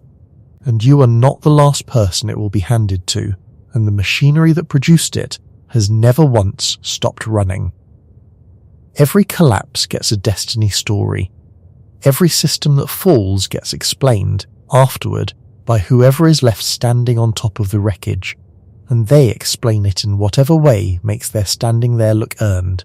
The version that survives is almost never the version that is true.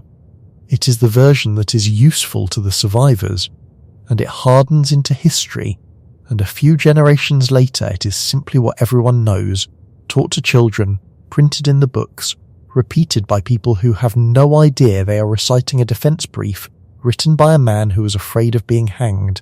You are living inside the output of that machinery right now. You have been your whole life. Some of what you are most certain of about how the world got to be the way it is, about why this system endures and that one fell, about who the heroes were and who the doomed were, is the propaganda of whoever won, sanded smooth by time until you cannot feel the seams anymore. The Aztec story is not special. It is just old enough and well documented enough, and finally far enough from anyone's living interest, that we can finally see the seams. The stories closer to you, the ones still serving someone powerful, you cannot see the seams in those at all.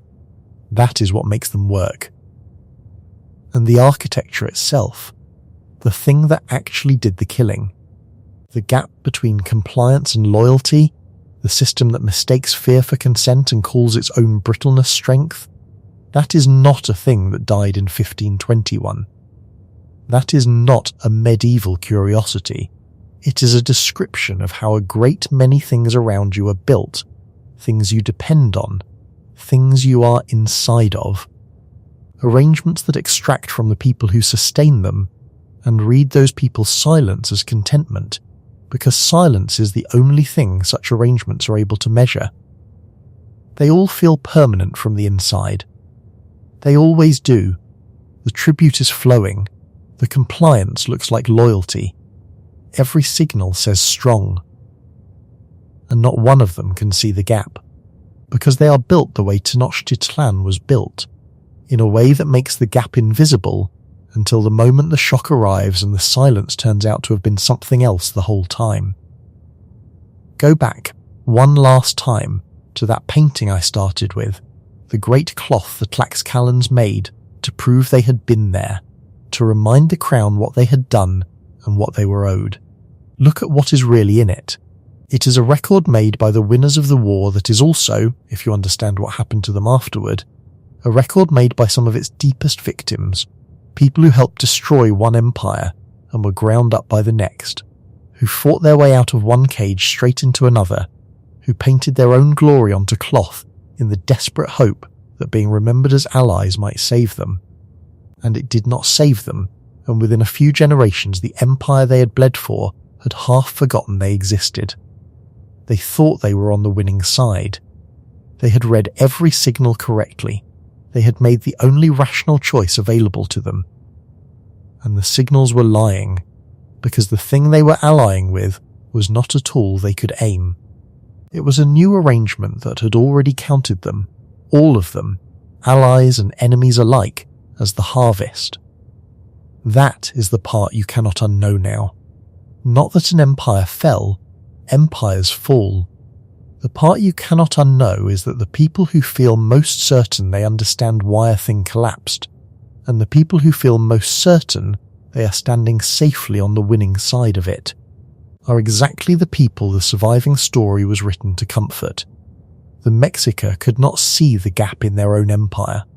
The Tlaxcalans could not see the trap in their own victory. And you cannot see the seams in the stories that are still doing their work, the ones too close and too useful to anyone alive to have been allowed to come apart yet.